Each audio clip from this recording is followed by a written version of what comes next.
Os pensionistas, os emigrantes, o feminismo, a educación ou a sanidade berran polo seu futuro a pé de rúa. Os recortes sociais vividos nos últimos anos, o seu futuro incerto, levan a movilización social a moitos colectivos. Hoxe analizamos algunhas desas reivindicacións que nos tocan moi de preto.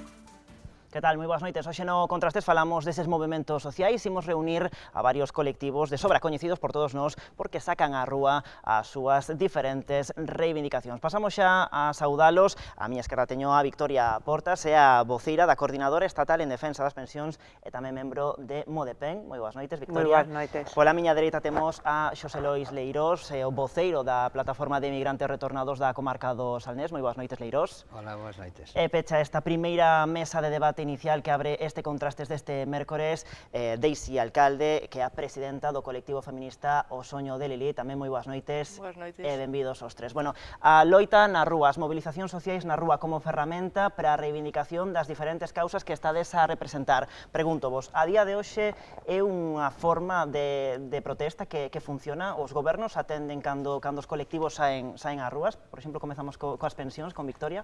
A ver, o goberno non lles queda máis remedio que atender o que se berra certamente nas rúas. Non sempre conseguimos, non? O que precisamos, pero sí que é certo que é unha ferramenta e a única ferramenta que queremos neste momento que pode ser posible, pois se non hasta agora, se non houberan surxido estes movimentos sociais, incluído, bueno, pois coa sanidade pública, moitas cousas non houberan mudado, non? Mudan a modiño, pero van mudando. Leiros? Sí, efectivamente, sen dúbida. Nós tamén pensamos e creemos firmemente que a nosa única ferramenta válida para os colectivos sociais non é ni máis ni menos que a loita nas rúas, eso sin dúbida ninguna, non? Bueno, eso é o que estamos a facer os emigrantes retornados. A nosa loita dura xa 6 anos, moito tempo, é un colectivo, ademais, moi maior, non é un colectivo xoven, que digamos, lóxicamente como pensionistas e xubilados, todos maiores, bueno, pois de 70 anos posiblemente para arriba, e 6 anos de loita é moi dura, pero non resistimos e, ademais, imos a manter esa loita. Pois no noso caso pensamos o mesmo, non? Somos unha asociación activista e saímos á rúa para reivindicar. Penso que o que decía a compañera, que efectivamente non é que nos fagan caso, é que non lles queda outra. Por exemplo, no momento feminista, pois é de sobra coñecidas as cousas que conseguimos a través de sair e de pelexar e de estar na rúa reivindicando os nosos dereitos.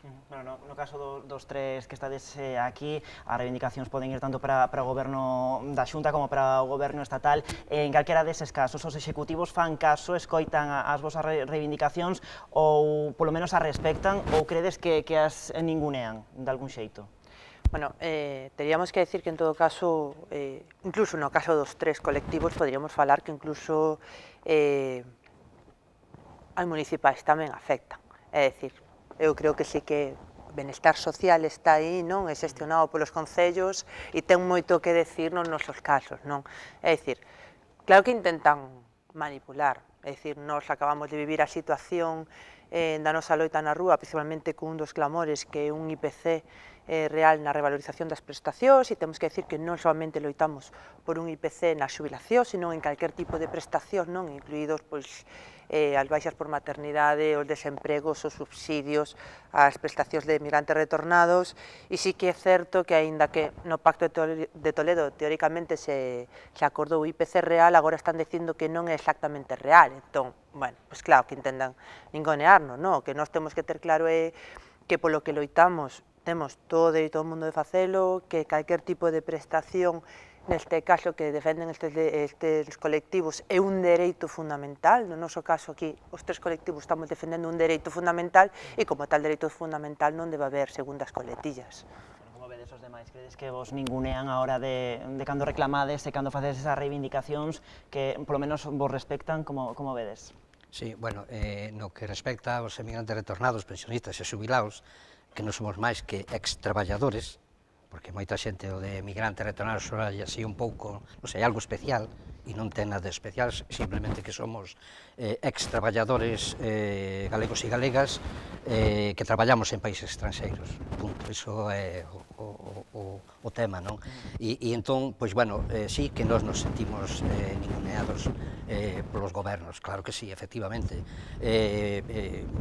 sobre todo polo goberno do Estado, o goberno estatal, como é lóxico, porque é que ten as competencias, pero tamén polo goberno galego, que en principio sería o que debería velar polos nosos intereses, polos intereses dos seus cidadáns e das súas cidadás, e non o fixo, e non o está a facer.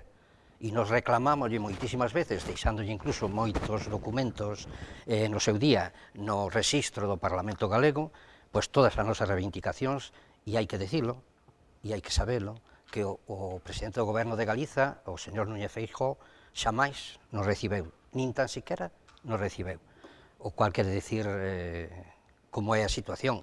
E no caso do Goberno Central, pois decir que, bueno, nos ningunearon todos estes anos que estábamos a falar antes, decíamos agora 6 anos, nos remontamos ao 2013, foron gobernos sempre do Partido Popular, do señor Mariano Rajoy, sempre, e foi un muro imposible de saltar con eles, porque sempre se negaron, por activa e por pasiva, a solucionar o noso problema e además se puxeron enfrente, por riba. Bueno, nos entendemos que como dixo alguén fai moitos anos, non vai vir de fora remedio ni esperanza. E iso é o que nos pensamos, e precisamente por iso tamén nos loitamos por unha facenda pública galega, ao estilo vasco, un pouco, digamos, para entendernos, que nos dé as competencias, que lle dé as competencias ao goberno galego para que pudera, en este caso concreto dos emigrantes retornados das pensións e das jubilacións, podelo solucionar con xustiza e con igualdade fiscal. No voso caso, sí que é certo que moitos gobernos, moitas formacións políticas se suman ao carro do feminismo, non todas, ou case que todas, pero cada un ao seu xeito, pero despois a hora de materializar todas esas reivindicacións parece que a cousa non é tan clara, que realmente todo o que se di non se está cumprindo despois, non? Claro, no noso caso é un pouco diferente, en parte porque nós non queremos medidas concretas, sino que pretendemos un cambio social dende a base, é dicir, pretendemos mudar todo tal e como está feito ata o de agora, e claro, iso non é tan fácil de conseguir. Sí que é certo que no caso do feminismo, sobre todo nos últimos tempos, vimos notando como hai partidos políticos que se intentan subir ao carro e intentan denominarse feminista, non? Cando en realidade o feminismo é unha forma de entender a vida, de entender a sociedade. E sí que intentan coller o nome do feminismo disfrazando de feminismo liberal ou de outros termos que están intentando coller a nosa loita para despois leválo ao seu terreo e conseguir, pois neste caso, fins económicos ou dereitos sempre das partes poderosas, non? E ao final as perxudicadas acabamos sendo sempre, pois, os grupos oprimidos, neste caso as mulleres, colectivos LGTB, etc. Xa o comentaba antes, Victoria, o tema electoral tamén está a orde do día. Non sei se agora que xa están esta sucesión de eleccións, as nacionais, as municipais, as europeas, non sei se agora neste período electoral tedes máis a sensación de que polo menos algo máis se vos escoita. Quizáis non sei se agora un poquinho máis sí que se ten en conta o que estades reivindicando cada un de vos, non sei. No voso caso... Sí, no noso caso, vamos, me gustaría matizar un poquinho esa pregunta, porque claro, de que partidos políticos estamos a falar? O sea, cada partido político, por lógica, ten a súa posición e a defende. No noso caso particular, como emigrante retornado, e no noso conflito coa Facenda, hai un partido político que sempre se decantou no noso apoio total, porque é moi largo dos emigrantes retornados para explicar así tan facilmente, pero porque ten moitos matices e estamos prexudicados por moitas leis, non só o IPC e o Pacto de Toledo, que tamén nos afecta, pero hai moitas outras cousas, non? Entre outras moitas cousas, porque as nosas pensións veñen do estranxeiro, non son españolas. O Estado español non paga un céntimo. Entón, polo tanto, hai moitos máis matices, non? Pero, así, para rematar rapidamente, quería decir que solamente hai un partido político que nos apoia incondicionalmente desde o primeiro día para intentar modificar a lei fiscal para poder facer xustiza e igualdade, e que é o Bloque Nacionalista Galego, desde o primeiro día. O digo porque é público, e porque xa se presentaron no Parlamento Galego pois iniciativas, e tamén no Parlamento Español, mentras estivo o BNG. E despois hai outros partidos, como o Partido Popular, que xa dixen antes, que están fronte, non se pode saltar ese muro, porque eles se negan a solucionar o noso problema e a modificar ningún tipo de lei, e está o Partido Socialista Obrero Español, que nin sube nin baixa, vamos a decir así, suave, nin sube nin baixa nas súas decisións. Nos apoiou sempre, pero non permiteu que a nosa lei, que xa está lista e preparada e ademais aprobada en comisión no Congreso dos Diputados desde o ano 2017, e agora tuvo a oportunidade en estes 9 meses que acaba de gobernar, e non o fixeron. Nos deixaron colgados, e as promesas témolas aí, e incluso fomos a Madrid unha comisión da Coordinadora Nacional Galega de Migrantes Retornados para solicitarlle ao Partido Socialista Obrero Español que metera inmediatamente esa lei no Parlamento para ser debatida e aprobada, e nos prometeron que sí, pero foi no. Eso era outubro do ano pasado, que conste. Estou falando de outubro do ano pasado. Estamos a estas datas e o Partido Socialista Obrero Español, pois nada, unhas eleccións anticipadas e nos deixou o noso problema metido nun caixón. E despois Podemos e Marea, que tamén estaban aí nesta legislatura, pois nin fu nin fa. O sea, nada. Apoio total, pero ninguna iniciativa. Esos son os partidos políticos. Comentar así algúns casos. Bueno, primeiro, en pre-campaña, eu creo que, sinceramente, o que lle fagamos caso ao que nos prometan Un pouco valor, non?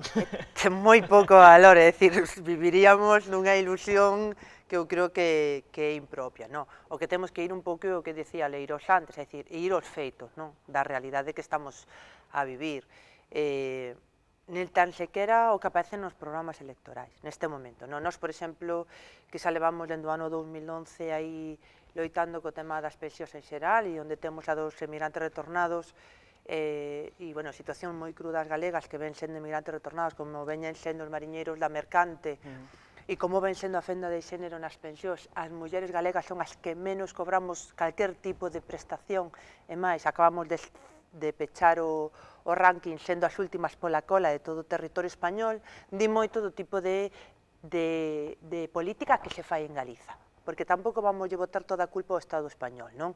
Digamos que é certo que en seguridade social as competencias ten o Estado español, pero se tiveramos un Parlamento galego formado, porque teríamos que telo formado, pois neste momento as competencias que se pedirían ao Estado, pois entón estaríamos falando de que estaríamos na situación que estamos cos vascos, non? Claro, obvio, sempre decimos que Euskadi ten o todo, non?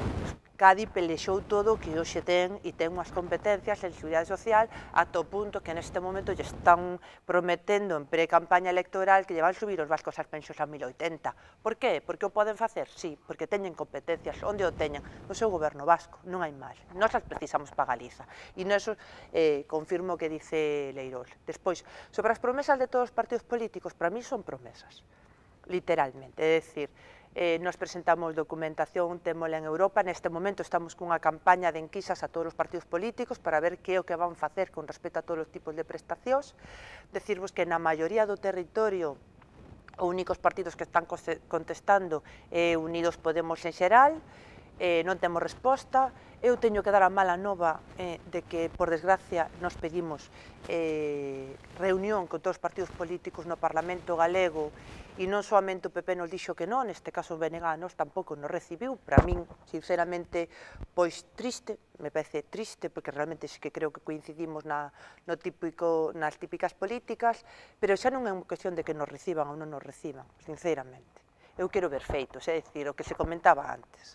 o socialismo estivo 9 meses e non chegaba con que realmente estuera gobernando 8 meses, é dicir, esperábamos que se houbera dado un frutos que non deu, é dicir, o que non podemos permitir en 8 meses de goberno do socialismo é que non se haya feito, pois sí, revalorización por IPC real sí, cando na pre-campaña xa dixeron que iba a ser, é dicir, non se pode permitir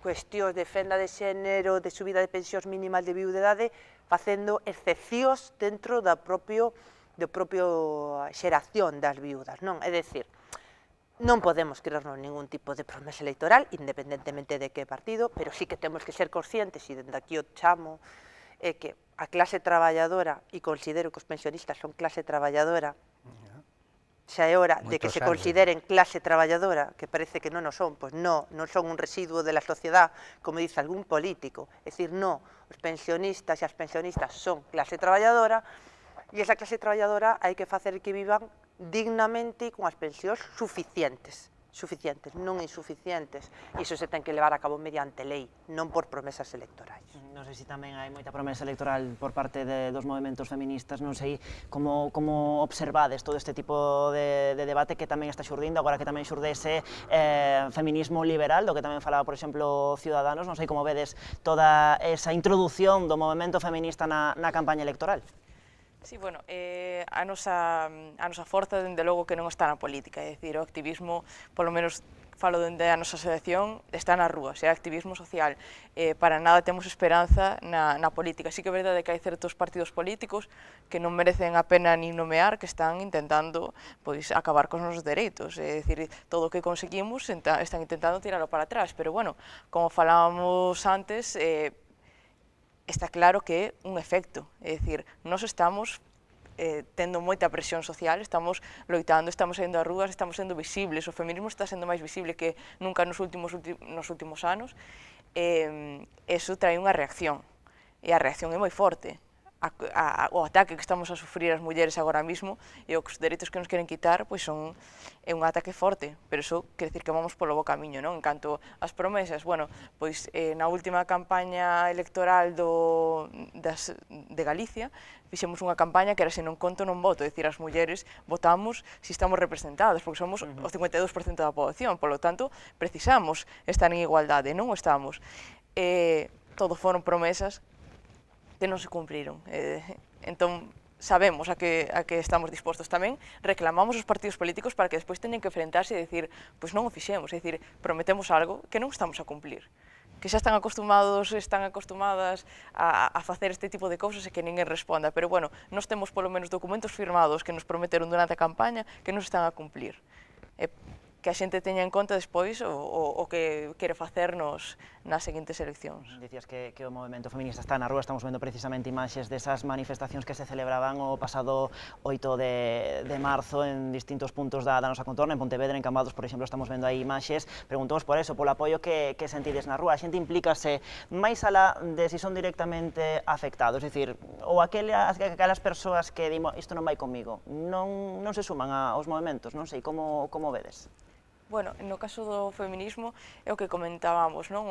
Este 8 de marzo e o anterior 8 de marzo tivemos unha movilización moi grande. Eu creo que, en parte, pola loita que levamos durante anos facendo as feministas, en parte tamén cos medios de comunicación que se fixeron eco de moitas das nosas protestas, e foi sorprendente como xente de todas as idades saiu á rúa máis que nunca, pero tamén un pouco triste como o 8 de marzo sai todo o mundo á rúa e despois, cando hai unha muller asesinada, estamos 4 na rúa e decimos, é que isto é o que nos está pasando, é dicir, estános a asesinar cada día.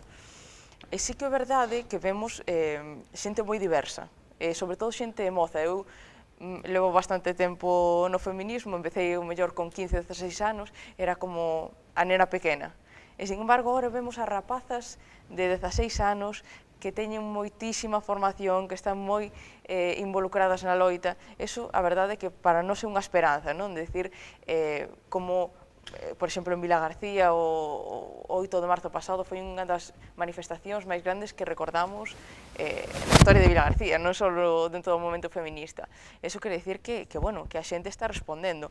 Que falta máis resposta? Pois, por suposto, porque o feminismo e a igualdade de xénero é algo que nos afecta ás mulleres e tamén aos homes, é dicir, é algo social, e deberíamos estar pelexando por eso. E sí que é verdade que falta implicación, pero os pasos que vamos dando son en positivo, dende o noso punto de vista. Como é a implicación do resto da sociedade? Aquelas persoas que non se ven afectadas, que, bueno, nos podemos ver todos en calquera momento, por exemplo, no caso dos emigrantes retornados, aqueles pensionistas que non sufren esta situación, apoian tamén na rúa as vosas demandas, Leiros? Bueno, teño que decir que non suficiente, non suficientemente, porque cando falamos de pensionistas ou xubilados, estamos a falar de unha persoa maior que, por lógica, debería ter detrás pois fillos, fillas, ou netos, netas, e amigos e amigas, ou familiares. E que, bueno, non decimos que teña que ser sempre, pero de vez en cando, ou en algún tipo de manifestación, concentración ou algunha chamada, deberían acudir, e a verdade é que non acuden. Eu creo que a xente se topa moi cómoda aí detrás e nos teñen un pouco, digamos, un pouco abandonados. Por lo menos, iso é o que notamos nós no noso colectivo, incluindo moitísima xente que está afectada. Pensade que, cando falamos do colectivo de emigrantes retornados, estamos falando de un colectivo importante, numéricamente. Nos entendemos, polas nosas contas, non hai ningún dato oficial, que se me entenda ben. Os datos, casi sempre que este país hai que sacarlos así como se poida, e nós, pois, temos, as nosas contas nos dan máis de 250.000 emigrantes retornados, hoxe en día vivos, vivindo en Galiza. Eso quere decir que somos cerca do 43% das pensionistas e xubilados galegos, que deben ser, pois, bueno, andan alrededor dos 100.000, cun pico grande. Entón, as nosas manifestacións, bueno, pois poden ter varios miles de persoas cando as chamamos, moitas veces centos, e sin chegar ni siquiera a miles, e deberíamos ser moitísimos máis. Claro, aí é onde se ve e onde se nota que ese apoio non está, desgraciadamente para nós, non? Supoño que no caso das movilizacións que houve nos últimos meses do tema das pensións, aí sí que houve un apoio un pouco máis masivo que no caso que comentaba Leiros, non? Claro, porque además Leiros acaba de decir algo que ten razón en parte, pero que eu me aburro en decir, non? É dicir, eu teño que recordar que o movimento de pensionistas decidiu durante 3 anos que fose a súa voceira justamente para romper ese intento de creer que un movimento de maiores. A pensionista pode ter 3 aniños, é dicir, é algo que mal interpretamos, é dicir, un neno, unha nena que se quedan orfos son pensionistas, unha muller, un home que se queda viudo con 20, 15, o sea, con 15 novio, pero con 20, con 30, con 40, é un pensionista. Unha persoa que ten un accidente laboral ou un accidente de tráfico e cobra unha incapacidade é pensionista. É dicir, o baremo do pensionismo, o sea, xubilados sí que son aqueles maiores de 65 e ahora, por desgracia, aqueles maiores de 67, ou, non? Pero digamos que pensionistas podemos ser todos en calquer momento saindo hoxe pola porta. É dicir, é unha cuestión de percibir unha prestación por parte do sistema, non? Ademais, é importante, non é que defendamos as pensións así como tal como utilizamos, non? Nós o que defendemos é un sistema de seguridade social público, digno e suficiente, e de reparto. E vámoslo aclarar, é dicir, nós defendemos dentro do sistema que teñamos o sistema de seguridade social que se loitou na clase traballadora e que se conseguiu como un logro grandísimo da clase traballadora, porque senón nin teríamos baixas, nin teríamos asistencia sanitaria, nin teríamos asistencia sanitaria gratuita, é dicir, medicamentos que hoxe temos que sufrir o copago, non? Pero, bueno, medicamentos, é dicir, é que estamos defendendo un sistema público de pensións onde entran os emigrantes retornados.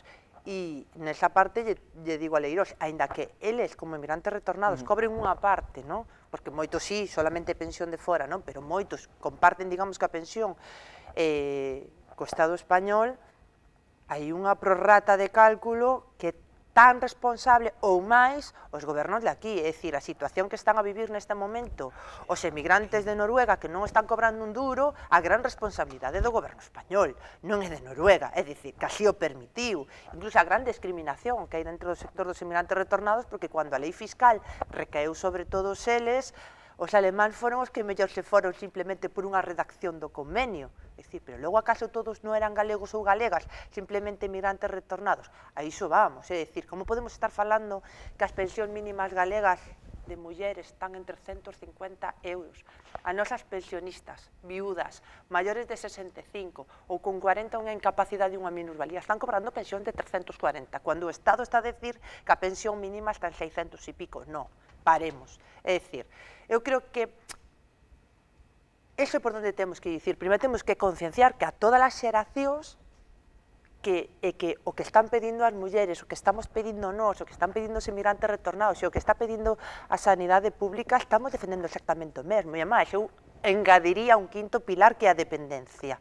Vamos a vivir máis que iso, claro, vamos a vivir máis que un logro da humanidade e da asistencia sanitaria e agora nos din que é un problema. Bueno, ou nos matan, ou terán que ir pensando, claro, que vamos a cara a unha sociedade que non é a terceira idade, que eu creo que estamos equivocando os termos, agora existe unha cuarta idade e é hora de que se empece a implantar xa ese termo, non?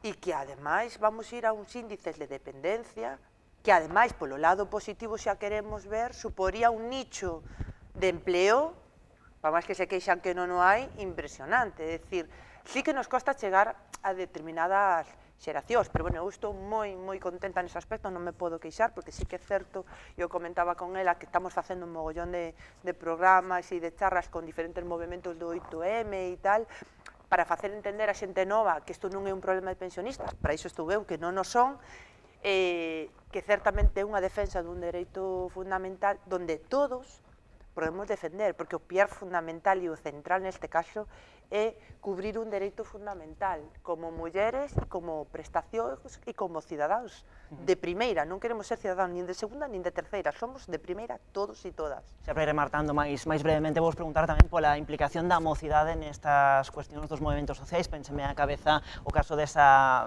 rapaza sueca que ten 16 anos e que foi capaz de impulsar un movimento a nivel global, a nivel mundial, eses benres polo futuro, porque ela estaba preocupada polo futuro que lle agarda a súa xeración, pois co tema medioambiental e co tema de cara a onde vai este mundo, non? Pregunto vos a vos, como vedes na nosa contorna, na zona das Rías Baixas ou en Galicia, como que irades o futuro neste aspecto por parte da mocidade? Implícase a mocidade, ten interese?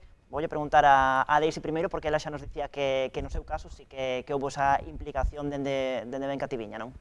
Sí, é dicir, notamos unha implicación, sobre todo, bueno, xente moi xove, moi moza.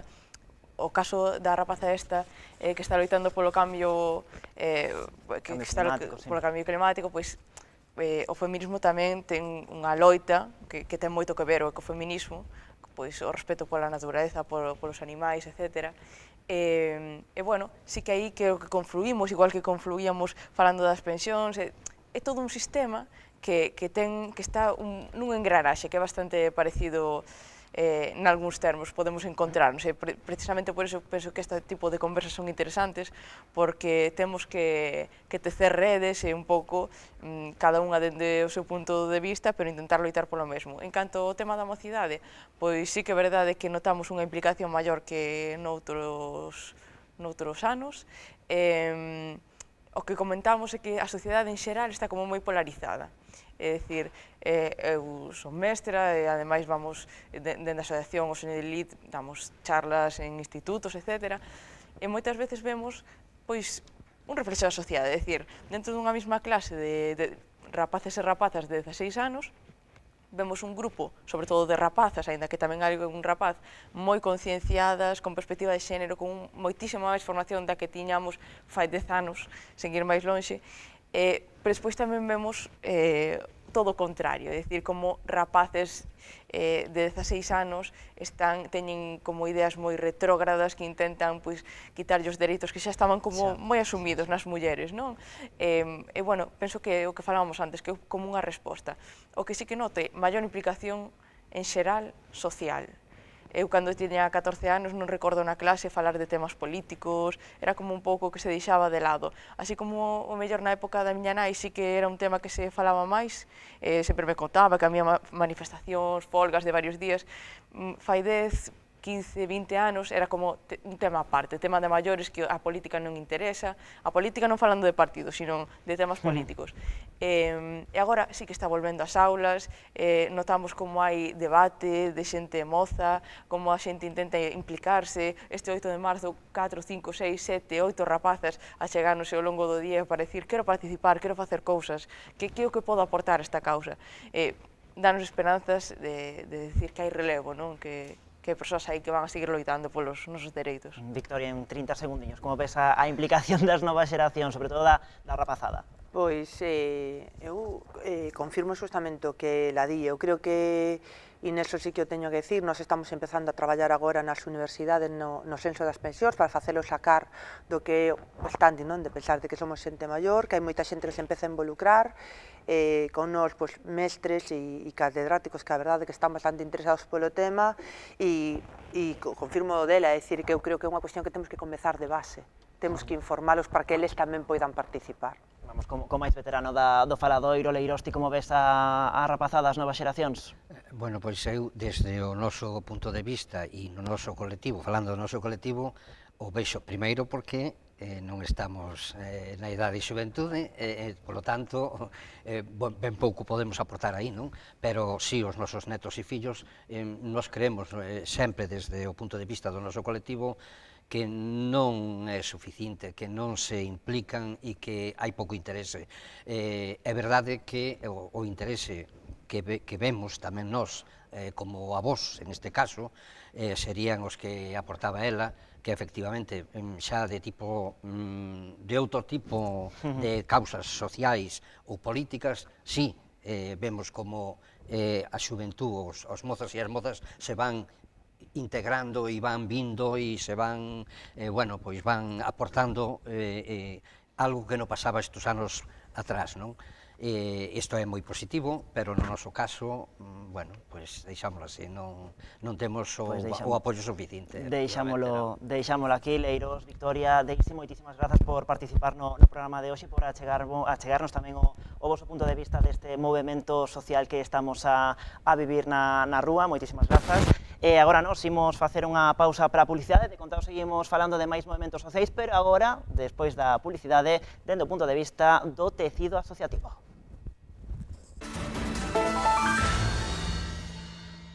Bueno, pois seguimos en Contrastes en Canal Rías Baixas nesta noite de mércores e antes falábamos dos movimentos sociais, agora imos falar do tecido asociativo da nosa contorna. O Contraste reúne esta noite a 4 colectivos de diferente índole para que poñan en común o seu proxecto e tamén para pulsar, a ver como latexan cada un destas iniciativas sociais e culturais. Paso a presentar xa o noso primeiro convidado, chega dende Poio, ele é Sergio Pereira, que é o voceiro da plataforma veciñal de San Salvador. Contanos, Sergio, que é a plataforma e a que vos dedicades, ali en Poio. Sí, nós, constituímonos como plataforma, somos en Poio, ten 5 parroquias, a nosa en concreto, a nosa plataforma chamase Plataforma de Afectados de San Salvador, o nome o leva porque a nosa parroquia de San Salvador é a parroquia máis poblada de Poio, ten máis da metade da población de Poio, e históricamente sempre hubo unhas reivindicaciones de, pois un poquinho de abandono por parte das administracións. Somos unha zona urbana que estamos cerca de Pontevedra, pero en Poio notábase como que había un rexeitamento por parte dos investimentos do Concello na nosa parroquia. Entón, unha decisión, como foi o ano pasado, querían instaurar un carril único na zona da Caei, na zona da Barca e na zona do Ponte da Barca, xuntámonos os veciños e rexeitamos esta decisión que iba a tomar o Concello. Ao final logramos que esta decisión non se levase a cabo, fixemos unha serie de movilizacións, fixemos unha serie de denuncias e logramos un consenso co Concello para encontrar unha solución a este problema. Ademais, unha vez feito esta demanda, pois logramos tamén melloras no Ponte da Barca, logramos melloras na sanidade, como despois comentaremos, tanto co Concello como co Xunta de Galicia e demais. Veña, máis movementos sociais e veciñais. Begoña Núñez é a secretaria da Asociación O Batuqueiro de Cambados. Boas noites, Begoña, contanos a que vos dedicades no voso colectivo. Ben, o Batuqueiro é unha asociación moi xove, porque nacemos no 2012, e o motivo polo que nacemos é por un problema que un croqueto que había na parroquia, que era que a Rede Eléctrica quería ampliar a subestación. Unha vez que se arranxou ese problema, o que se dedicou foi a arranxar aquelas queixas que os veciños iban propoñendo, e nós tramitándoos ben co Concello ou ben ca Diputación. E xa no 2014 empezamos a facer actividades culturais de ocio ou tempo libre, como cursos. A verdade que a maioría deles van dedicados tanto ás mulleres como a persoas maiores. Ora, facemos as dúas cousas, tanto a nivel veciñal como a nivel cultural. Imos a falar con outra asociación que tamén se dedica ao aspecto máis puramente e estrictamente cultural, aínda que todas elas son mariscadoras. Ela é a asociación de Amar Carril, chega dende esa localidade, Guadalupe Jueguen, que tamén é a secretaria dese colectivo. Contanos tamén brevemente a que vos dedicades nesta curiosa asociación. Boas noites, pois Amar Carril é unha asociación de turismo mariñeiro. Surdiu un pouquiño a idea porque nós traballando na praia, pois sempre, sobre todo ao final dos cursos lectivos dos colexios, viñan a facer excursións e preguntaban que é isto, que é aquilo, e para que sirven aqueis paus, e facían moitas preguntas, e dímonos conta de que a xuventude non tiña coñecemento do noso traballo. Entonces empezamos un pouquiño por aí, polos escolares, e bueno, foise ampliando. Agora traballamos con moitísimos turistas, e agora neste último ano pois estamos especificando un pouquiño máis para o turismo inclusivo. Traballamos ca Fundación 11, con Bata e con distintas asociacións para que coñezan o noso traballo sin ningún tipo de obstáculo, digamos. Moi ben, pecha a mesa deste tecido asociativo da nosa contorna Juan Loureiro de Pontevedra, que é o presidente da Federación de Veciños Castelao. Contanos, Juan, a que vos dedicades nesta federación veciñal? A ver, nós somos unha federación que aglutina 18 asociacións de veciños. Entonces o que facemos é, cada asociación ten a súa autonomía, ten a súa, digamos, a súa propia actividade, pero cando necesitan, digamos, de que alguén lle faga máis caso ou de pedir algún tipo de axuda ou algún tipo de, digamos, de apoio, o que facemos é, digamos, nos meternos no asunto, non? Tamén decir que a Federación de Veciños Castelao, esta persona que fala é o secretario do Movemento Veciñal de Galicia, que está totalmente, digamos, regulado, non hai que é a Confederación Galega de Asociacións Veciñais Rosalía de Castro. Entonces, bueno, pues somos quizás os máis antigos nestas historias, ¿no?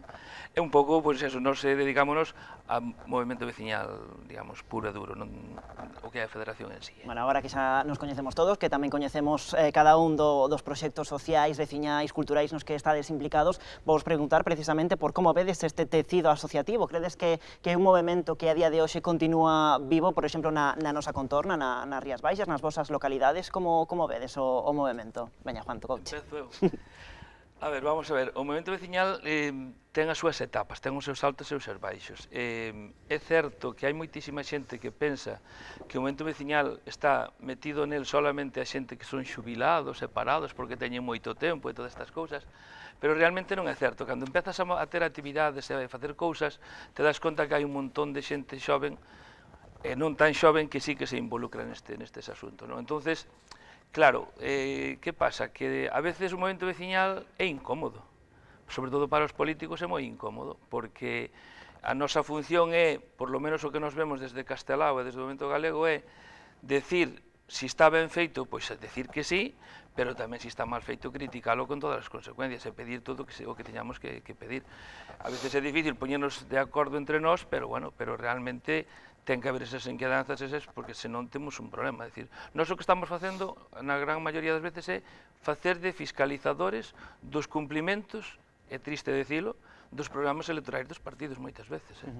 Veña, máis opinións por aquí, como vedes? Sí, eu estou de acordo co que está comentando, porque realmente sí que as asociacións veciñais sí que é unha forma, un xeito de fiscalizar a actividade realmente do Concello. Nós, por exemplo, no Concello de Pollo, hai que destacar que organizacións como Dintra, por exemplo, que de transparencia sitúan o Pollo como o cuarto concello menos transparente de Galicia, Entón, estas asociacións veciñais o que facemos, o que impulsamos é que se aumente esta transparencia, se aumente a participación cidadá, que creo que é fundamental nestes momentos, e pouco a pouco sí que é certo que o tecido asociativo, creo, no noso concello é moi bo, é moi grande, tanto asociacións culturais como deportivas, como veciñais. Eu creo que conseguimos cousas desde fora da política, conseguimos cousas que beneficien os veciños e, como dixo anteriormente el, pois é unha forma tamén de impulsar a que os políticos fagan mellor as cousas. Ti como ves, Begoña? Hai movimento? Sí, estou completamente de acordo con eles. Sobre todo, no caso de que sí que é certo de que a veces estamos facendo unha actividade que mellor sería parte que debería levar a cabo os concellos ou o nivel local. No noso caso, por exemplo, os veciños sí que nos manifestan que necesitan melloras, ben sea por obras ou polas zonas, e que o propio Concello non está levando a cabo. Entonces, nos temos que como que ir de recador. Non vos olvidar de que tendes isto pendiente.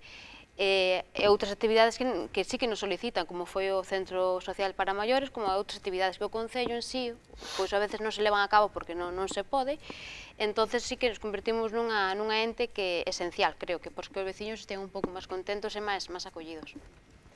Pois eu tamén estou de acordo con eles que cada vez vai incrementando o asociacionismo e, sobre todo, no meu sector, que maioritariamente estamos formados por mulleres, pois necesitamos untarnos para reivindicar os nosos dereitos, a igualdade de xénero e outro tipo de situacións que solo se contraatacan pois uníndonos entre nós, claro.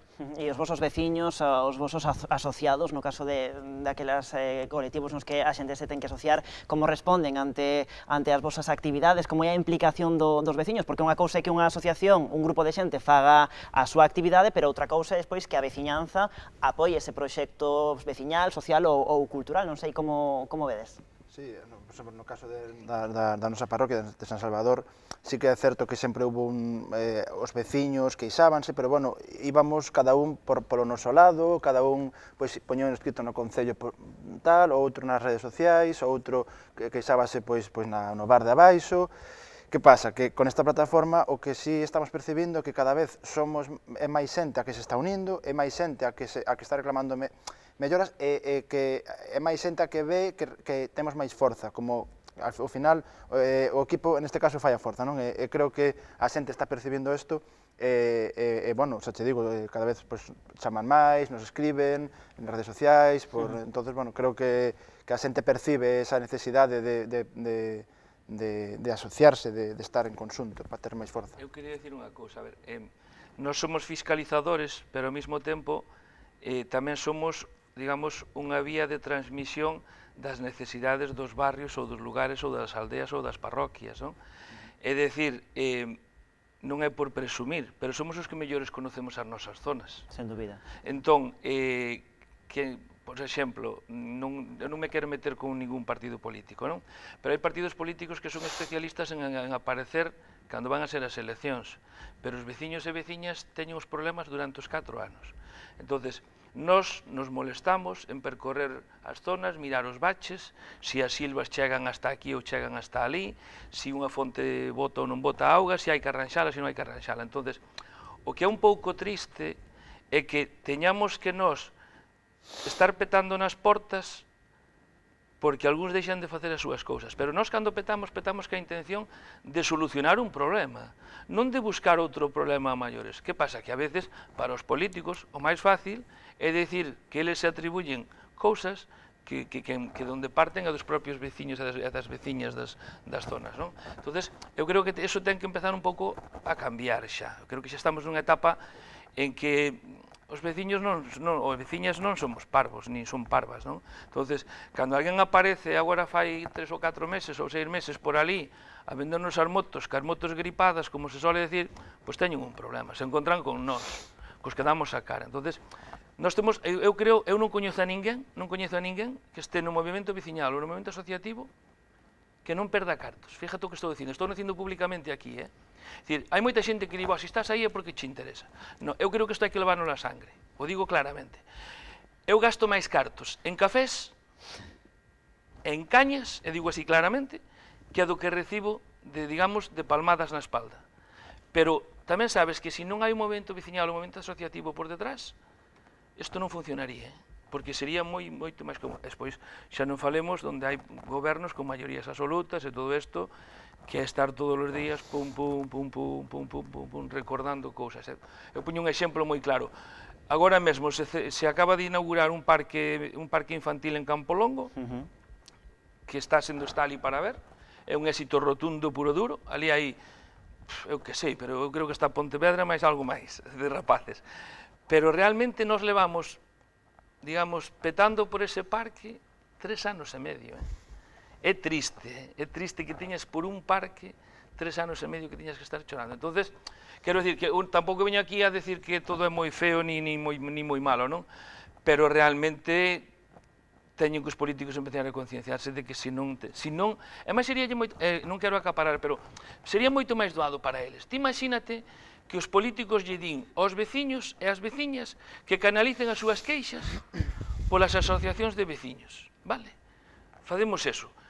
Entonces o que sería era, terían unha única voz que estaría autorizada desde abaixo. Nós non estamos pedindo de sacarlle representatividade a eles, ni moito menos, eles que fagan o que consideren oportuno, pero que non poden estar canalizando un veciño pide un camiño aquí, o outro pide polo outro lado. Ao final, o que xeneran é a división entre a xente, cousa que o movimento veciñal somos capaces de aglutinalo casi todo, ou a gran maioría, porque antes de ir a petar unha porta ou facer unha solicitude, temos que estar de acordo entre nós todos, entre casi todos. Entonces, creo que é importante que iso tamén se saiba. Non sei, Guadalupe, como ves o tema da relación cos gobernos, cos políticos, non sei, teñen en conta os gobernos as demandas, as reivindicacións que chegan dende o tecido asociativo? Eu penso que vou a falar un pouco do que vivo eu, claro, porque eles están falando máis de cidadanía e tal, e o meu un pouquiño máis de tema cultural. O dos parques de cultivo e todo isto que temos en Carril, que é o que explotamos desde a Mar Carril, desde a nosa asociación, os políticos, eu penso que nos bombardean, sobre todo as asociacións de mulleres, co empoderamento, co facerse visibles, con ser emprendedoras, e todo iso está moi ben, pero nós as mulleres o coñecemos. Nós pensamos que dende o goberno sí que poderían implicarse un pouquiño máis, darnos as ferramentas para facer eso posible. Pois, por exemplo, dotar as asociacións de medios económicos, legislar premiando o bo facer, o sea, en definitiva, pois legislando para toda a cidadanía, digamos, sabes? Que se impliquen dándonos as ferramentas para poder sacar isto adiante, porque, como dicía el, é certo que desde as asociacións perdemos moitísimos máis cartos do que podemos aportar. Ademais, non sei no caso voso, supoño que como a miña é unha asociación sin ánimo de lucro, o sea, estáste deixando horas, traballos, fala daqui, fala dalá, teléfono, coche, moverse, e todo sale dos bolsillos. Entón, eu penso que a administración sí podería botarnos unha man deste xeito, pois eso, dotándonos de medios económicos, pois sería un bo paso, por exemplo. Begoña, como vedes esa relación cos concellos, cos gobernos? Sí que son conscientes do que nos facemos, no caso noso do Batuqueiro, por exemplo, o goberno local sí que é consciente da labor que facemos. É fácil de ver por un motivo, porque o que facemos é moi práctico, moi palpable, porque ao fin e ao cabo é ir continuamente ao Concello a protestarlle, a reclamarlle que somos un pouco pesados, porque a pesar de que fagamos 2 asambleas ao ano, no cal os veciños e socios e socias reclaman as súas queixas durante todo o ano, sin ser polas asambleas, pois sí que veñen xunta directiva a dicir eu necesitaba isto, creo que vou cambiar esta carretera, ou esfaltar esta, ou demais. Entonces, sí que son palpables eses resultados porque vamos alí. En canto aos cursos, pois tamén o Concello dase conta do que estamos a facer, porque sabe que sempre estamos, pois, ou ben cos maiores ou ben cas mulleres. Respaldo completamente o que dice ela. Nos, ao fin e ao cabo, estamos aquí sin ganar nada. É unha entidade sin ánimo de lucro. O único que facemos é dedicarlle o noso tempo e o noso esforzo, que é moito, para as persoas que forman a directiva, é moito tempo que lle dedicamos, e creo que eso a veces non é tan visible, tanto a nivel local como da Diputación ou incluso da Xunta, o tempo que se lle dedica. A pesar de que o resultado sea moi visible, o esforzo que hai detrás non o é. Entón, sí que estaría moi ben que dende o goberno, dende os concellos, diputacións, que o tuveran en conta e de unha maneira ou outra, ben con recursos económicos ou con materiais que nos facilitaran un pouco máis o traballo. Sería moito ben. A veces, ao fío do que estamos falando, o tema, por exemplo, o parque, non é un exemplo que, ao final, acadar o obxectivo que un está logrando, a nos pasou co noso, todos eses cartos que un pode perder, que perde demais, as palmadiñas na espalda que che dan, eso a veces recompensa un pouquiño, o que máis recompensa realmente cando ves o que perseguías. Por exemplo, nós queríamos cortar ese carril de circulación que realmente a nós nos perxudicaba, porque non temos outra salida de Pollo para Pontevedra, non tíamos outro camiño, recollimos máis de 1000 firmas, check.org, escritas e demais, ata o punto de que o propio alcalde nunha reunión, na que, por certo, foi de asistente, quedou atrás, non se sentou co equipo de goberno, díxonos, non o vades conseguir, así, en petit comité, non o vades conseguir, que ainda se yo recordei fai pouco. E ao final, despois dos meses, conseguimos que o proxecto de humanización se fixera, se está facendo agora, se está executando, e conserve os 2 carriles. E ao final, dis, pois mira, vaise humanizar a zona, vaise mellorar o acceso a todas as persoas con diversidade funcional, vaise mellorar os accesos, vaise mellorar todas as pluviales e demais, e vaise conservar o que tamén reclamábamos, que era o doble carril. Entón, a cada resultado, pois a verdade é que é moi gratificante tamén. É dicir, pois mira, desde os veciños tamén logramos cousas. Eles tamén as logran. Evidentemente teñen o poder, teñen os recursos económicos, e además é quen ten que facer as cousas, lóxicamente.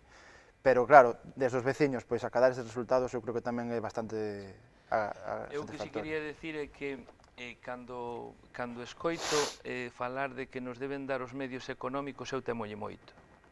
É dicir, eu creo que o que temos que facer o que se debe facer é chegar a acordos, pero non, digamos, a subvencións, vale? A miña experiencia, teño unha pouca, é que o tema das subvencións ou o tema de eso crea moito peligro, porque hai xente que cree que tes unha dependencia que te inhabilita para reclamar, vale? E hai outra xente que o utiliza dicíndoche, oye, que che dou tanto. Entonces, eu son dos que digo, eu o que quero é, se eu propoño a ti, é dicir, cando falo de min falo da federación, vale?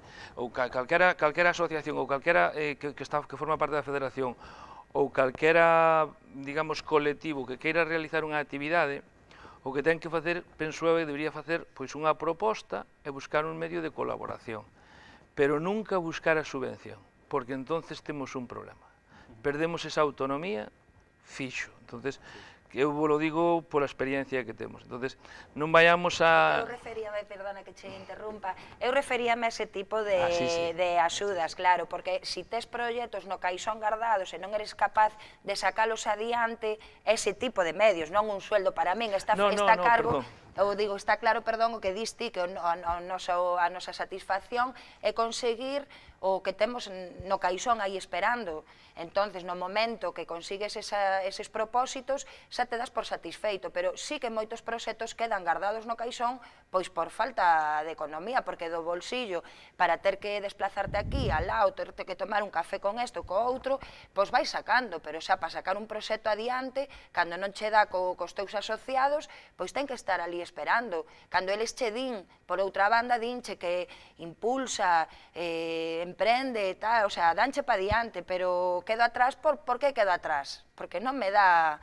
Son asociacións que o que miran é eso, conseguir uns máximos que teñen aí en mente, chegar a eles, non é máis. É moi interesante o tema da colaboración, eu tamén estou de acordo nesa liña da colaboración, e sí que rexeito máis o tema da subvención directa.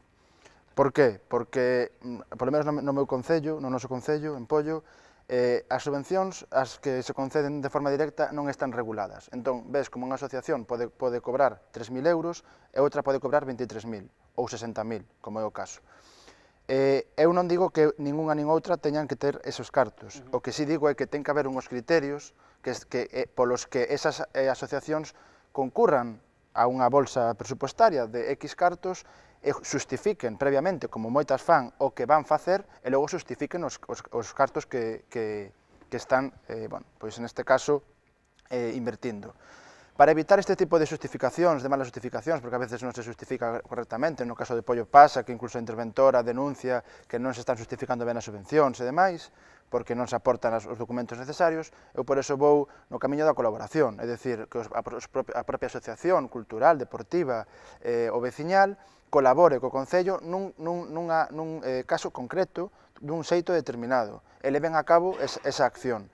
e non tanto esa dependencia económica, que en algúns casos é moi baixa, en outros é moi elevada, e non ten unha justificación formal, digamos. Eso pode supoñer un problema a hora de xestionar o propio tecido asociativo. Porque Sí, perdón, agora que falas de colaboración, quería introducir tamén o tema da participación, porque nos últimos anos sí que se puxo como de moda, non? O tema de fomentar a participación, que os colectivos se impliquen na actividade política tamén dos concellos, que acheguen as súas distintas aportacións a programas deportivos, culturais, sociais. Non sei como vedes ese tema da participación. Realmente se está cumprindo todo o que se leva dicindo dende hai anos, ou quedou nunha especie de declaración de intencións dunha cousa moi bonita, non? De temos que fomentar a participación, pero ao final nada de nada. Al menos no noso caso, na nosa parroquia ou un conxunto no Concello de Cambados, debeu quedarse nunha declaración de intencións. Al menos así nos parece a nós. Creo que están os 4 de acordo. Me dá a min a... No. No que é a participación, sí que as asociacións, tanto de mulleres rurais, como as nosa veciñal, como culturales, sí que participan na parroquia e demais, pero non se trasladou desa maneira así ao Concello. Hubo, sí, este novo goberno local pretendeu levar a cabo esa figura que se pretendía, que era un Concello parroquial, no cal unha persoa, organización, pretendían que acollese todas aquelas opinións, de igual que fora o tema de obras, cultura ou demais, e a trasladaran ao Concello e eles puñelas en marcha. Al menos na nosa parroquia debeu quedar en nada, pero, ao fin e ao cabo, é a labor que facemos nós. Esa participación nos témola nos veciños, nós representamos temos casi 150 socios, que non é que sean socios, porque, ao fin e ao cabo, un socio, quen pode participar con nós en todas as actividades é a familia, por tanto, casi representamos a 150 familias dunha parroquia que é pequena. Esa labor que pretendía o Concello que facemos nós diariamente, porque unha queixa que nos chega, nos automáticamente lle trasladamos ao Concello, a Diputación ou á Xunta. Si queren levar a cabo unha actividade que consideran que sea necesaria, como era o caso das maiores ou un tipo de ejercicio físico para as mulleres da parroquia, pois tamén se levou a cabo. Entón, esa labor nós xa estamos facendo de forma diaria. Entón, no noso caso, creo que quedou un pouco no limbo. Pollo. Moi rápido. Pollo non é transparente, así o di todo tipo de estudios, e tampouco é participativo. Vou poñer un exemplo moi breve. Non temos ordenanzas de transparencia, ordenanzas de participación, non temos nada deso.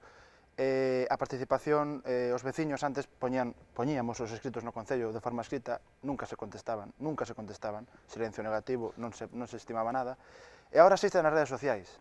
E agora, de repente, hai un grupo que se chama Cousas de Pollo, que aí pon as silvas da casa están mal. Están o típico camiño municipal que está fatal, que é unha vergonza, e de repente, o día seguinte está arransado.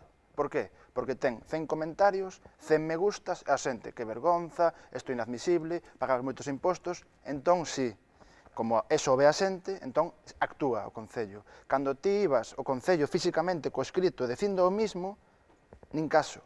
Por qué? Porque nadie o veía. Algo tiña que ter as redes sociais. Vamos a Pontevedra, porque tamén dende a Federación reclamabades tamén a creación de orzamentos participativos, non? Que poder achegar e destinar partidas en concreto para aquilo que demanden os propios veciños, non? Sí, a ver, nós estivemos os primeiros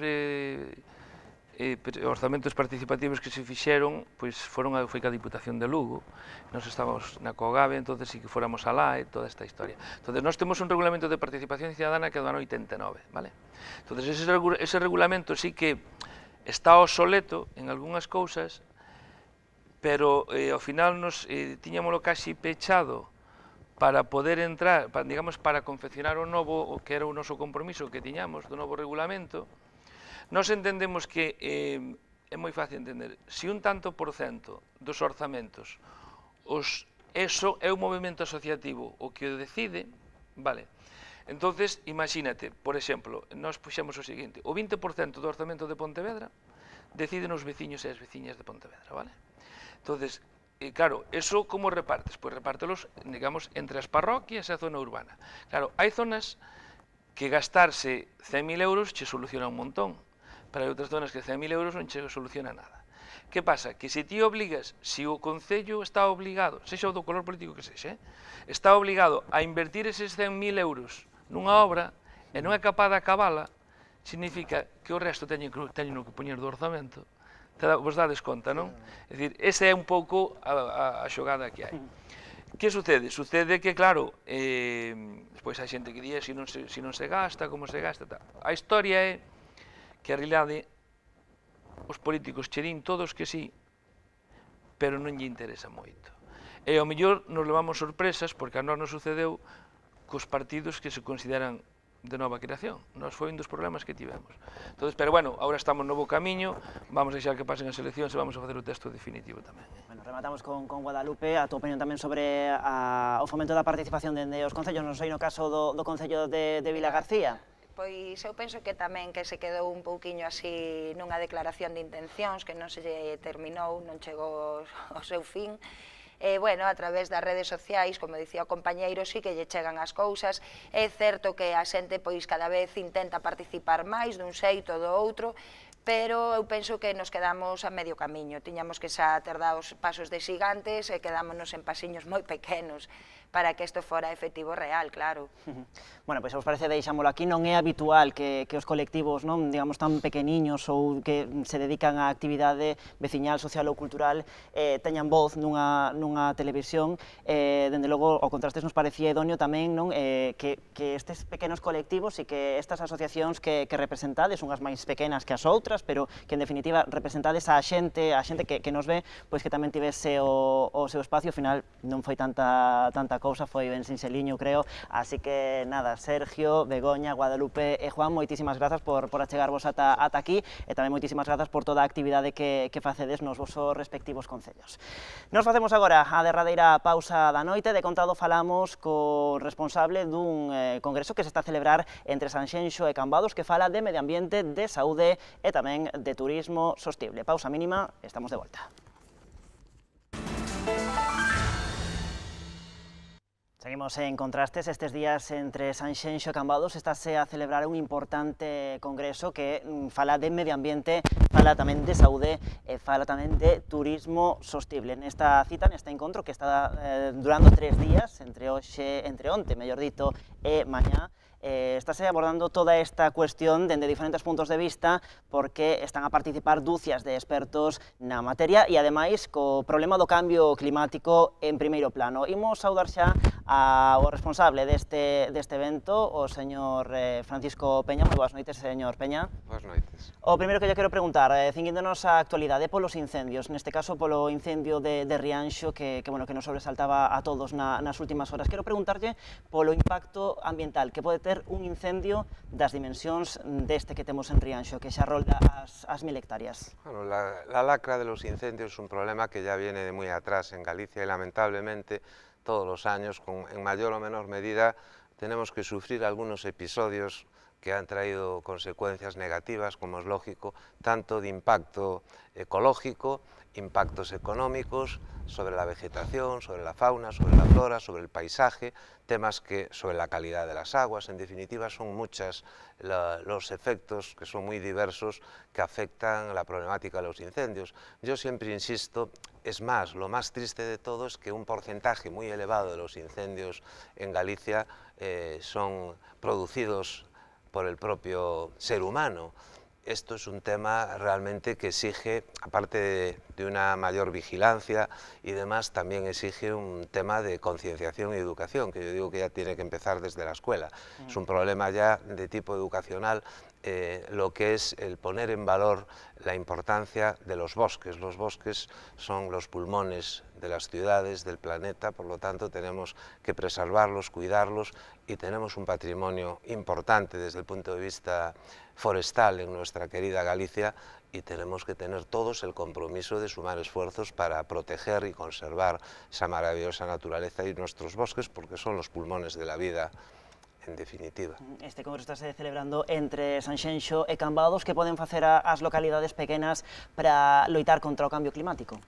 Vamos a ver, los problemas en la sociedad, que hoy son muy plurales y son muy diversos, tenemos que tener una manera de verlos desde una perspectiva global, ¿no? Hay problemas que afectan al planeta, al mundo, y digamos que tienen que ser medidas coordinadas a nivel de los propios gobiernos, de los estados, pero es verdad que también podemos poner nuestro granito de arena desde lo que es el aspecto local. Por lo tanto, es esa idea de pensar globalmente, actuar localmente, desde los concellos, tanto los centros educativos, los propios concellos, que son los instrumentos, digamos, políticos de coordinación desde donde hay una serie de competencias y demás que se debe actuar en este aspecto, pues con la colaboración de los centros educativos, de la población, del mundo empresarial, etcétera, pues es verdad que se pueden tomar medidas pues desde cuidar más nuestros recursos.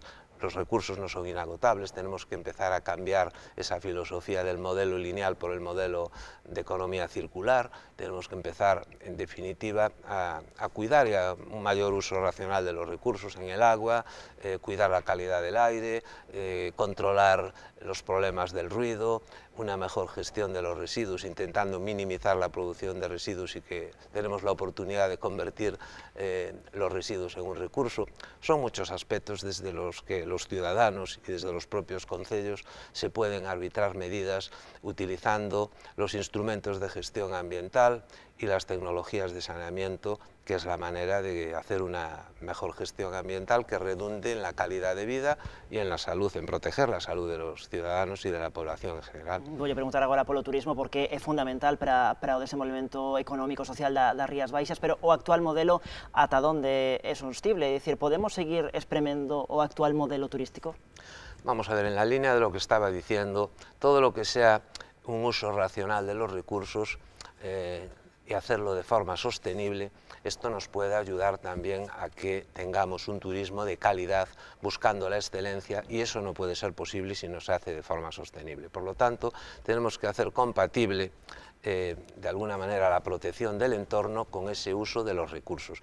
Esta zona, concretamente el Salnés, zona con la que he estado siempre muy comprometido y zona para mí una de las más privilegiadas de Galicia, tiene unos valores ambientales, unas potencialidades, unas fortalezas enormes. Yo puedo decir, y tengo ya cierta autoridad moral para hablar así de mi vínculo con esta zona, que ya son 5 proyectos en mi vida, en mis 40 años de profesión, que se cumplen ahora, que he dirigido aquí en esta tierra, concretamente 2 en Cambados, 2 en Vilagarcía de Arousa y 1 en El Grove, en La Toja. Por lo tanto, conozco muy bien las posibilidades de esta tierra, tanto sus luces como sus sombras, y aquí hay muchas potencialidades y fortalezas que hay que de alguna forma desarrollar, pero siempre desde una perspectiva de la sostenibilidad. Tenemos desde el termalismo, el sector vitivinícola, tenemos el patrimonio natural, es decir, son muchos los argumentos que hay para apoyarse en esos pilares para generar un turismo de calidad y darle una proyección incluso internacional. Creo que el Salnés, Galicia, pero en particular el Salnés, considero que es una de las zonas más emblemáticas y que tiene más potencialidad para tener un turismo de calidad y con proyección internacional en Galicia, fundamentada, ya digo, en su gastronomía, en sus recursos pesqueros, marisqueros, en el sector vitivinícola, el sector termal y ese patrimonio natural increíble. Esos son los factores fundamentales en los que se debe de basar ese turismo de calidad y ese turismo de futuro, turismo de naturaleza, turismo de salud, y todo eso es viable. Es cuestión de utilizar, como decía antes, los mecanismos y los resortes adecuados para hacer compatible pues todo lo que es la protección de nuestro entorno para que haya un futuro para las demás generaciones venideras con ese desarrollo sostenible. O mar tamén é outro sector fundamental na nosa contorna, nas nosas rías, aínda que tanto na da Arousa como na de Pontevedra hai ameazas ambientais evidentes, como é o caso de Ence ou no caso da ría da Arousa a mina de Touro. Como é compatible ese tipo de actividades económicas ou industriais cun desenvolvemento ambiental sostible? Non sei se tan sequera son compatibles. Bueno, vamos a ver, hay actividades que ya de alguna manera es ciertamente difícil el que puedan convivir actividades que tienen unos impactos mayores con la propia naturaleza. Para saber realmente que una actividad se puede implantar en una localidad, sobre todo si es de una cierta magnitud, para eso hay lo que se llama estudios de evaluación de impacto ambiental. Es decir, no se puede poner en marcha cualquier iniciativa de cualquier tipo que no sea, si no hay, por así decirlo, esos estudios de evaluación de impacto ambiental, qué riesgos puede tener, qué medidas correctoras hay que poner para minimizar esos daños colaterales, e incluso yo iría más adelante. Yo también, como en mi vertiente también de ambientalista, de sanitario, pero también de toxicólogo, cada vez está más, digamos, en la onda el llevar a cabo evaluaciones de riesgo toxicológico. Estamos hablando, en este caso aquí hablamos del mar, el medio marino, pues los alimentos es un tema vital. Hoy, lógicamente, la ría que hablabas antes es un potencial impresionante, ¿no? Ya de aquí, de Galicia, es un motor dinamizador de la riqueza marisquera, de la aquicultura, de la pesca, el marisqueo, etcétera, de esta zona, y de Galicia, lógicamente, es vital evitar los vertidos, tanto de las aguas residuales urbanas como industriales. Por lo tanto, es fundamental un saneamiento integral total de la ría, tanto de la zona norte como de la zona sur, que no haya puntos de vertido, desde luego de las propias poblaciones, a través de una adecuada depuración, pero no solo es implantar las depuradoras de aguas residuales, es que sean eficaces, que tengan un mantenimiento adecuado, que estén adaptadas a las localidades, al tamaño de las localidades, a la colectividad en definitiva, y que luego haya un mantenimiento adecuado, ¿no? Y que luego está el tema de las industrias, que va por otro camino. Es decir, hay que tener también mucho cuidado con los vertidos, sobre todo los vertidos de tipo químico, etcétera, que tienen otras problemáticas. Por lo tanto, ese tema es vital cuidarlo, y luego todo lo que es la gestión de los residuos, los plásticos. Hoy precisamente ahora me vengo y se iba a proyectar un pequeño vídeo de una fotografía de fondos marinos que un buceador profesional dedicado al medio marino hizo esta misma mañana, para ver esos fondos marinos y poner una radiografía de cómo están realmente los fondos marinos de unas zonas concretas en la Ría de Arosa. Por lo tanto, tenemos que ser conscientes de que todo lo que echemos va a algún sitio, y entonces a ese sitio pues estamos dañando la ecología de ese sitio, de ese ecosistema, y entonces tendremos que ser mucho más cautos y tendremos que cuidar la producción de residuos, minimizar, y la tendencia hoy va a ser a ir al residuo cero. Tenemos que pasar de producir residuos a convertir a los residuos en un recurso, y esa es la filosofía. Entonces la sociedad tenemos que caminar pues a fomentar todo lo que es la separación en origen cada vez de una manera más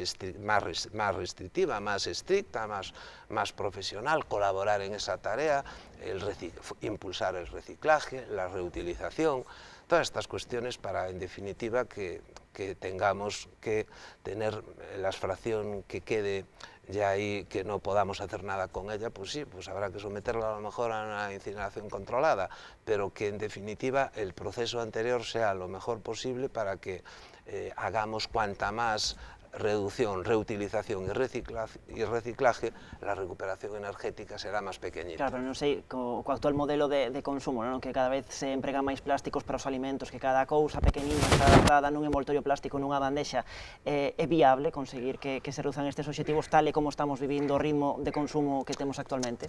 Estoy de acuerdo con lo que está diciendo. Yo recuerdo que hace ya, pues a lo mejor, más o menos, más de 30 años, en el primer diagnóstico ambiental que desarrollé en la ciudad de Compostela, había 0,7 o 0,8 kilos por habitante y día. Hoy estamos por encima del kilo. Es decir, en una sociedad de consumo cada vez se producen más residuos, pero tenemos que cambiar de mentalidad. Cada vez tenemos que producir menos residuos, porque luego el problema es cómo gestionamos esos residuos, cómo los tratamos. Por lo tanto, cuanto más volumen de residuos, más dificultad vamos a tener para luego tratar esos residuos. Entonces tenemos que, y luego también tendremos que cambiar de pautas de comportamiento y de conductas para que el tipo de residuos que se utilicen sean biodegradables, sean residuos que de alguna forma no afecten los plásticos. Pues tenemos un problema luego para que esos plásticos van al mar, generan otra serie de problemas, ¿me explico? Los microplásticos. Por lo tanto, habrá que empezar ese tema. Yo creo que está muy ligado a lo que decía antes, educación ambiental, campañas de sensibilización y de educación, colaboración ciudadana. Esto empieza, o tiene que empezar, yo es algo que ya he dicho desde hace muchos años, las campañas tienen que empezar ya en la propia familia, desde que nacen los niños hay que empezar a cultivar su ética ambiental, su educación ambiental, su sensibilidad por el cuidado de la naturaleza, y para eso yo creo que lo primero que tenemos que hacer es enseñar a los críos, a los jóvenes desde los colegios, a que conozcan Galicia, que conozcan la naturaleza de Galicia, porque conociendo lo que tenemos aprenderemos a querer más a nuestra tierra y a saber de esa manera cómo cuidarla, cómo protegerla, y de alguna forma pues haremos las cosas un poquito mejor, ¿no?, de lo que se están haciendo en la actualidad, que creo que hay mucho que mejorar. Agora que fala da mocidade, hai ese movimento que impulsou esa nena sueca dos 16 anos, falábamos ao comezo do programa dese caso, que, bueno, amosa a súa preocupación polo futuro, pola xeración, pola súa xeración, polo mundo que lle espera por consecuencia do cambio climático. Cree que ese movimento que xa se converteu nun movimento global pode ter unha repercusión, que pode ser, digamos, un punto de inflexión se cadra? Vamos a ver, si usted lee este programa, el encabezamiento, desde Galicia movilizaremos al mundo en la lucha contra el cambio climático. Este es uno de los títulos de nuestro, es decir, ¿qué pretendemos? Precisamente lo que usted está comentando de esta jovencita, pretendemos movilizar al mundo desde nuestra querida Galicia para que haya un mayor compromiso de cara, pues, a en la medida que cada ciudadano desde nuestra pequeña parcela podamos colaborar en el cuidado y en la minimización del gasto energético, del agua, de la minimización de residuos, estamos contribuyendo de alguna forma a mejorar nuestro planeta, a cuidar nuestro planeta. Está claro que si cuidamos nuestro planeta, el planeta va a cuidar de nosotros. Si no cuidamos el planeta, esto se volverá en contra nuestra. Por lo tanto, es verdad que el futuro está complicado, que tenemos que adelantarnos a los tiempos y no tenemos ya mucho tiempo. Si no lo hacemos, puede ser tarde. Por lo tanto, el cambio climático es algo que está ahí. ¿Qué podemos hacer? ¿Cómo podemos mitigar el cambio climático y adaptarnos a esta nueva situación? Si no lo hacemos, llegaremos tarde y quienes lo van a pagar ya no somos nosotros, que ya, digamos, los años que nos queden, pues a lo mejor vamos empezando a ver consecuencias, como de hecho ya se están produciendo, pero las generaciones venideras va a ser mucho peor. Por lo tanto, yo creo que hoy hay dos temas vitales de aspecto global en la humanidad y en el planeta, que son, por un lado, la lucha contra el cambio climático, que se fundamenta en impulsar un modelo energético sostenible. Tenemos que cambiar el chip y tenemos que ir a conductas de impulsar las energías alternativas no contaminantes, y tenemos que ir también a impulsar un modelo de economía circular que garantice el futuro del medio ambiente y por tanto del planeta. Y en ese tema energético quiero insistir que en ese impulso de las energías también es muy importante la movilidad verde, el impulsar en las ciudades el vehículo eléctrico. Esto tiene que ir cambiando, porque al final la calidad del aire es algo que en grandes ciudades pone en peligro y en riesgo la salud de los ciudadanos, sobre todo de aquellas personas más sensibles, de los ancianos, de los que padecen enfermedades de carácter de tipo broncopulmonar, asma, etcétera, o de los niños, que son poblaciones más vulnerables. Son 8 millones de personas las que fallecen al año debido a la contaminación del aire. Cuando hablamos de cambio climático, hablar de cambio climático y de calidad del aire es hablar de las dos caras de la misma moneda. Por lo tanto, si combatimos el cambio climático y reducimos las emisiones de gases de efecto invernadero y mejoramos la calidad del aire en las ciudades, estamos ayudando a que las poblaciones tengan mayor calidad de vida, protegemos su salud y, lógicamente, eso va en beneficio de la salud de la colectividad y del futuro del planeta. Si no lo hacemos, al final lo vamos a pagar muy caro. Pregunto ya a súa opinión, vostede cree que a sociedade tomou consciencia de todo o que se pode aveciñar, de que realmente estamos ante un problema serio e real? Quizáis deberíamos adoptar unha posición quizáis máis alarmista? Yo no soy partidario de alarmas, yo lo que soy partidario es de trabajar, y trabajar los 365 días del año. A mí, cuando se celebra el Día del Medio Ambiente, que me sumo como ambientalista y persona que llevo toda mi vida, 40 años dedicado al tema ambiental, desde la formación, investigación y educación, yo le digo muy claro, el medio ambiente necesita esfuerzos de todos. El medio ambiente es una tarea común, no es una tarea solo. La tutela la tiene la administración a los distintos niveles. Honestamente creo que el medio ambiente, yo cuando escucho, es que ya no está de moda ¿Cómo que no está de moda? El medio ambiente es transversal, el medio ambiente es vital. Sin medio ambiente no hay nada, no hay modas. El planeta es el futuro. Si no hay vida, no hay nada. Por lo tanto, todos los planes, programas, actuaciones que podamos hacer en cualquier sector, llámese igualdad, llámese violencia de género, llámese educación, salud, todo eso se queda en nada si no tenemos planeta y no hay vida. Por lo tanto, lo que hay que cuidar es el planeta, porque si hay planeta hay vida, hay futuro. Por lo tanto, yo abogo siempre por algo vital. Como gallego y comprometido con mi tierra, hay que estar con Galicia, siempre con Galicia, apostar por la lucha a favor de la salud ambiental del planeta desde esa perspectiva global, trabajando desde lo local, desde nuestra población, desde nuestro concello, tratando de olvidar cuestiones ideológicas, políticas y sumando esfuerzos, mancomunando esfuerzos. Estamos aquí en el Salnés, pues hay que trabajar todos sumando, fuera de que haya ideología de un partido o de otra, porque al final el turismo, la calidad del aire, la calidad de la ría, todas estas cuestiones, digamos, necesitan de las sinergias de todos, ¿no? Por lo tanto, esa labor y eso es factible si todos estamos a lo mismo, si estamos jugando a localismos, a establecer fronteras. No, el medio ambiente, le digo algo muy claro, el aire que respiramos, el agua que bebemos, los alimentos que ingerimos, el suelo en el que residimos y el paisaje que divisamos no tienen ni raza, ni religión, ni color político. En definitiva, es una tarea que tenemos que hacer todos. Otro tema bien distinto, honestamente, yo hablo como científico y profesor, creo realmente que el compromiso debe ser de toda la sociedad, pero cada uno tiene que asumir el suyo. Yo asumo mis retos y mi trabajo hacia ese campo, pero también los gobernantes, hay una asignatura pendiente. Esto es un tema que tienen que tomarse más en serio los gobernantes.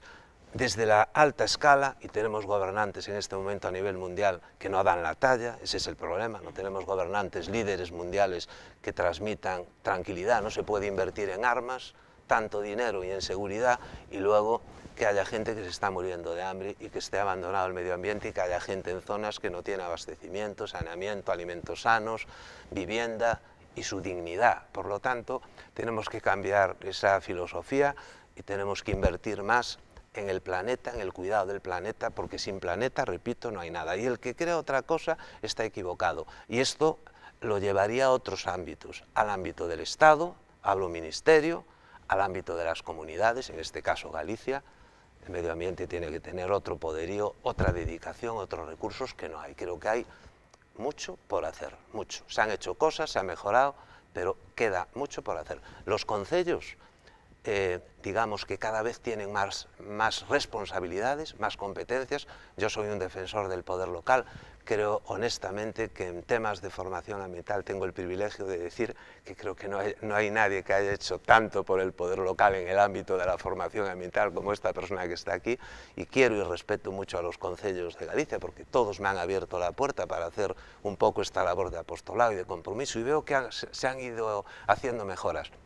Pero ¿qué demandan los concellos?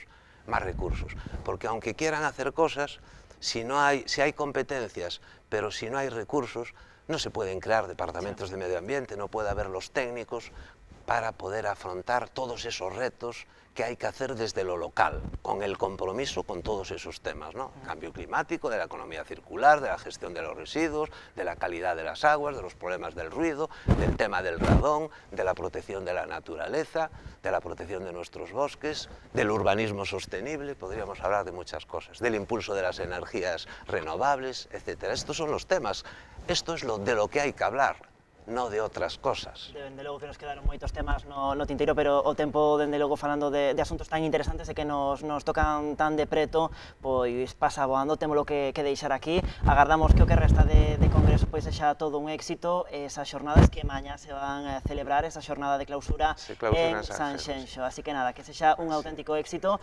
Nada, Francisco Peña, que é o responsable dese congreso, foi un placer estar con usted esta noite. La gente está feliz en el congreso y eso es mi mejor satisfacción y el mejor regalo. Está feliz, agradecida por compartir y vivir un congreso espectacular, que es lo que estamos viviendo, y esperemos que esto ayude y contribuya también al desarrollo sostenible y a un mejor futuro para esta zona que por naturaleza y por sus gentes se lo merece. Dende logo que sí que é un grado de área moi importante. Bueno, pois ata aquí o programa de hoxe, témolo que ir deixando porque o tempo, xa decía o señor Peña, boa na televisión.